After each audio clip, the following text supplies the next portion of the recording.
სავიზო რეჟიმს რაც შეეხება მოდი ყველაზე მარტივით რომ დავიწყოთ, თუნდაც გადაადგილების თავისუფლებით, რომლის პრივილეგიაც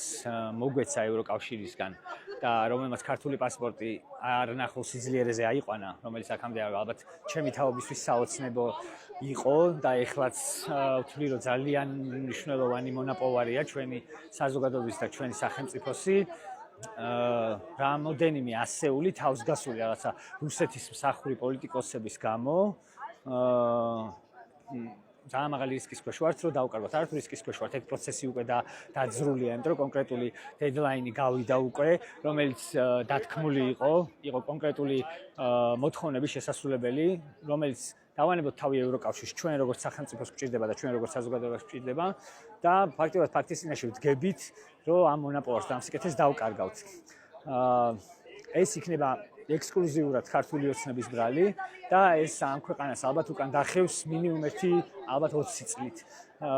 ეს მარტო გადაადგილების თავისუფლებაზე მაქვს საუბარი და ამ ყველაფერს რა მოყვება სხვა სიკეთეების სახით, ეს თქვა სატელიტებად ის რომ ევროკავშირი ამხელა გაერთიანება შენ გაღიარებს როგორც მისი კლუბის წევრად და მის ტერიტორიაზე, მის სახლში გადაადგილების თავისუფლებას გაძლევს, თავის სახლის გასაღებს გაძლევს, როცა გინდა შედი და ისვენე სიტყვაზე ვიძახი ესე რომ შევადაროთ, ხო? ამას რომ დავკარგავთ, ეს იმხელა რეპუტაციული ზიანი იქნება ჩვენთვის როგორც სახელმწიფოსთვის და როგორც ერისთვის, ამას როდის გავასწორებთ, წარმოდგენაც კი მიჭირს. ერთის მხრივ ეს არის და მეორეს მხრივ არ ვიცი,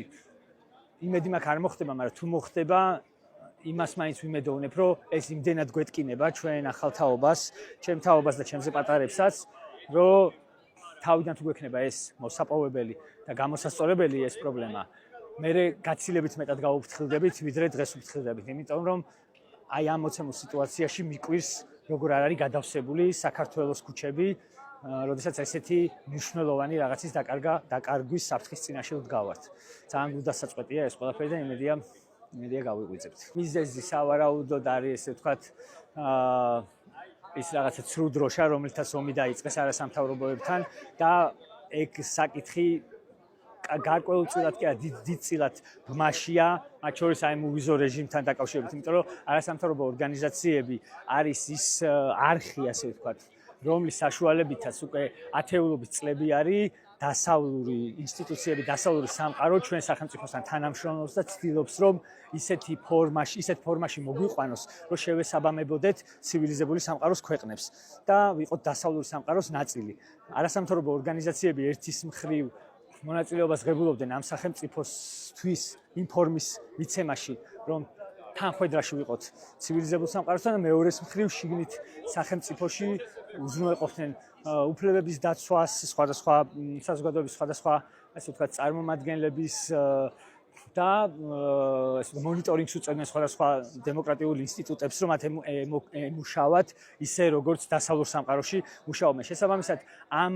ასე ვთქვათ ცოდნის შემომტანის და მე ამ ცოდნის იმპლემენტატორის და მაკონტროლებლის გაუქმება უნდათ და ამას აკეთებენ